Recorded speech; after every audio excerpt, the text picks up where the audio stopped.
কান চলচ্চিত্ৰ মহোৎসৱত ভাৰতীয় শাৰী পিন্ধি বাংলাদেশী অভিনেত্ৰী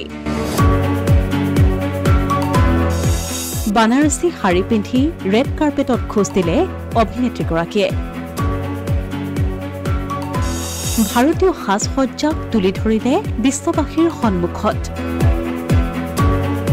হাতত ৰঙা খাৰু কপালত ৰঙা ফুট ডিঙিত সোণালী চকাৰ গহনা যেন এগৰাকী নৱবিবাহিতা ফ্ৰান্সৰ কান চহৰত অনুষ্ঠিত হৈ থকা কান চলচ্চিত্ৰ মহোৎসৱত ভাৰতীয় বানাৰসী শাৰী পৰিধান কৰি আকৰ্ষণৰ কেন্দ্ৰবিন্দু হৈ পৰিল বাংলাদেশী অভিনেত্ৰী আসনা হাবিব ভাৱনা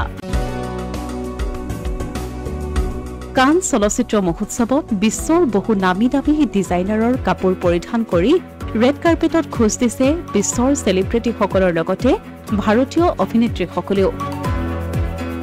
কিন্তু ওচৰ চুবুৰীয়া দেশ বাংলাদেশৰ অভিনেত্ৰী আসনা হাবিব ভাৱনাই ৰেড কাৰ্পেটৰ বাবে বাছি ল'লে পৰম্পৰাগত ভাৰতীয় পোছাক শাৰী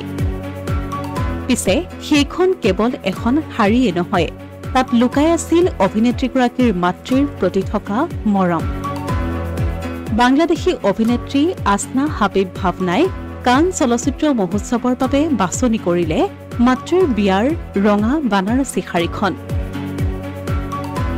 বাংলাদেশী অভিনেত্ৰীগৰাকীয়ে কান চলচ্চিত্ৰ মহোৎসৱৰ বাবে মাতৃৰ বিয়াৰ শাৰীখনতকৈ অন্য ভাল সাজ পোছাক হ'ব নোৱাৰে বুলি ইনষ্টাগ্ৰাম পোষ্টৰ জৰিয়তে প্ৰকাশ কৰে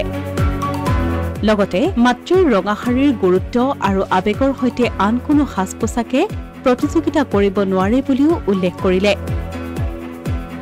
বানাৰসী ৰঙা শাৰীখনে ভাৰতীয় সংস্কৃতিক প্ৰদৰ্শন কৰাই নহয় কান চলচ্চিত্ৰ মহোৎসৱত ভাৰতীয় ঐতিহ্যকো বহন কৰিলে অৱশ্যে তেওঁৰ ৰূপসজ্জাই ভাৰতীয়ৰ লগতে বাংলাদেশীকো যে বিভ্ৰান্তিৰ সৃষ্টি কৰিব পাৰে সেয়া নিশ্চিত